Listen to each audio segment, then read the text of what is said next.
आज हम class 9th की चैप्टर 5 की एक्सरसाइज 5.1 की क्वेश्चंस को सॉल्व करेंगे। इसका क्वेश्चन नंबर 1 है, निम्नलिखित कथनों में कौन कौन से कथन सत्य हैं और कौन असत्य हैं, कारण सहित अपने उत्तर दीजिए। हमें इस क्वेश्चन के अंतर्गत कुछ कथन दिए हुए हैं और हमें उनमें बताना है कि इसमें कौन सत्य है और कौन असत्य है। साथ ही कारण बताना है कि वह सत्य है तो क्यों है, और अगर असत्य है तो वह असत्य क्यों है। इसके अंतर्गत पहला दिया है, एक बिंदु से होकर केवल एक ही रेखा खींची जा सकती है। तो हमें पहले तो इसको देखना है, से एक बिंदु ये है, इसमें कहा गया है कि एक बिंदु से एक रेखा खींची जा सकती है। तो देखिए हम इसमें से 1 2 3 4 5 अगर देखें तो इस प्रकार से अनंत रेखाएं खींची जा सकती हैं एक ही बिंदु से। तो हमारा यह कथन असत्य है और कारण भी देना है, तो हम लिखेंगे असत्य। क्यों है? क्योंकि एक बिंदु से अनंत रेखाएं खींची जा सकती हैं। इसमें दूसरा कथन दिया है, दो भिन्न बिंदुओं से होकर जाने वाली असंख्य रेखाएं हैं। तो हमारा यह कथन असत्य है। क्यों है? क्योंकि दो बिंदुओं से केवल एक ही रेखा खींची जा सकती है।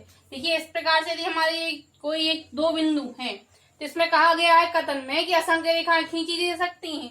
तो इससे क्या असंख्य रेखाएं खींची जा सकती हैं? नहीं, क्योंकि दो बिंदुओं को मिलाने पर केवल एक ही रेखा खींची जा सकती है। इसमें तीसरा कथन दिया है, एक शांत रेखा दोनों ओर अनिश्चित रूप से बढ़ाई जा सकती है। तो यह क्या है कथन सत्य है? हाँ सत्य है। क्यों है सत्य? क्योंकि यूक्लिड अभिधारणा 2 के अनुसार शांत रेखा अनिश्चित रूप से बढ़ाई जा सकती है। देखिए जब मैंने यूक्लिड की अभिधारणाएं समझाई थी तब यह बताया था कि ये किस प्रकार से बढ़ाई जाती है। देखिए ऐसे हमारी यही एक शांत रेखा है, ये है ए बी। अगर ये भी एक शांत रेखा है तो इसको देखें हम दोनों ओर इसको अनिश्चित रूप से बढ़ाया जा सकता है, इसीलिए यह कथन हमारा सत्य है। इसके अंतर्गत चौथा कथन दिया है, यदि दो वृत्त बराबर हैं तो उनकी त्रिज्याएं बराबर होती हैं। तो हमें बताना है कथन सत्य है या असत्य है। तो यह कथन सत्य है। क्यों है? क्योंकि अगर दोनों वृत्तों को अध्यारोपित किया जाए, अध्यारोपित का अर्थ होता है कि उनको एक दूसरे के ऊपर रखा जाए तो वे संपाती होती हैं। संपाती अर्थात वे एक दूसरे को ढक लेते हैं। इस प्रकार इसकी त्रिज्या भी संपाती होंगे।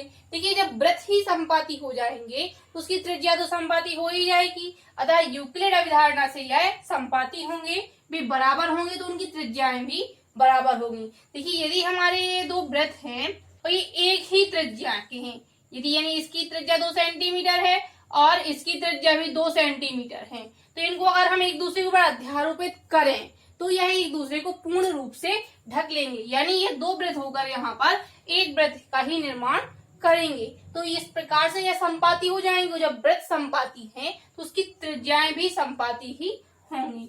अगला इसमें दिया हुआ है, आकृति में यदि ए बी बराबर पी क्यू और पी क्यू बराबर एक्स वाई, तो ए बी बराबर एक्स वाई होगा। इसमें हमें यह आकृति दी हुई है और कहा गया है कि ए बी बराबर है पी क्यू।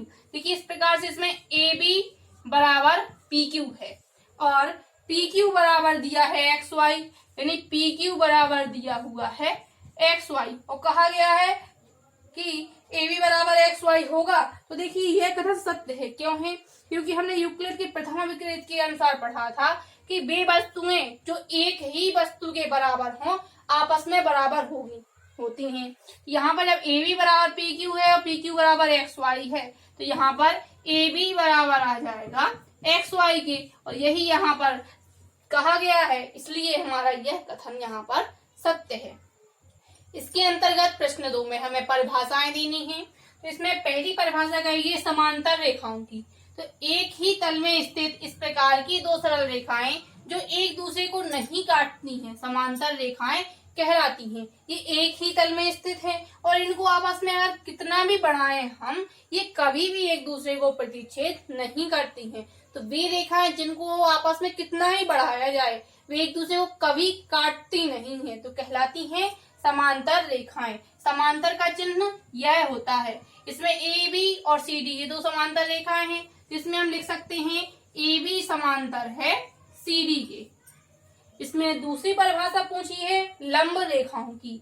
तो एक ही तल में स्थित बी रेखाएं जो एक दूसरे पर समकोण बनाती हैं, तो ये जो प्रतिच्छेद नहीं करती हैं तो समांतर हो जाती हैं, और जो एक ही तल में स्थित हों और एक दूसरे पर समकोण बनाए। देखिए हमने ये दो रेखाएं ली हैं, एक ए बी और दूसरी सी डी, ये दोनों एक ही तल में स्थित हैं और जो एक दूसरे पर समकोण बनाती हैं। देखिए इसमें ए बी लंब हो जाएगा सी डी पर और सी डी लंब है ए बी पर, तो इस प्रकार से हम इसको लिख सकते हैं ए बी लंब है सी डी पर।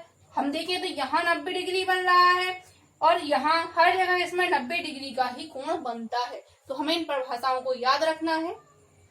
इसके अंतर्गत अगली परिभाषा हमें बतानी है रेखाखंड की। तो रेखाखंड सरल रेखा का वह भाग होता है जो निश्चित बिंदु से प्रारंभ होकर एक निश्चित बिंदु पर रुक जाता है। इसमें देखिए ए बी है, यहाँ पर एक रेखाखंड है, एक निश्चित बिंदु से प्रारंभ हुआ और एक निश्चित बिंदु पर यह अंत हो जाता है इसका, यानी रेखाखंड का प्रारंभिक बिंदु भी होता है और अंत बिंदु भी होता है। अगली परिभाषा है वृत्त की त्रिज्या।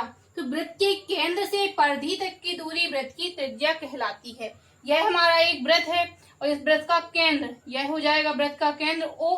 यहाँ पर वृत्त के केंद्र से परिधि, यानी परिधि में त्रिज्या जरूरी नहीं है, यहाँ लें, अगर हम यहाँ लें तो ये भी वृत्त की त्रिज्या ही होगी।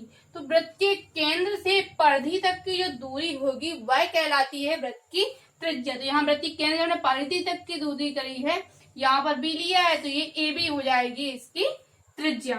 अगली परिभाषाएं बतानी है बल की। तो वह चतुर्भुज जिसकी चारों भुजाएं बराबर हों तथा प्रत्येक कोण समकोण हो वर्ग कहलाता है। हमने यह चतुर्भुज बनाया, इसकी चारों भुजाएं आपस में बराबर हैं और जब चारों भुजाएं बराबर हो जाती हैं तो वह एक वर्ग बन जाता है। तो ए बी सी डी यहाँ पर एक वर्ग है। इस प्रकार से हमने आज क्वेश्चन 1 और 2 को सॉल्व किया। अगले क्वेश्चन को सॉल्व करेंगे हम नेक्स्ट वीडियो में।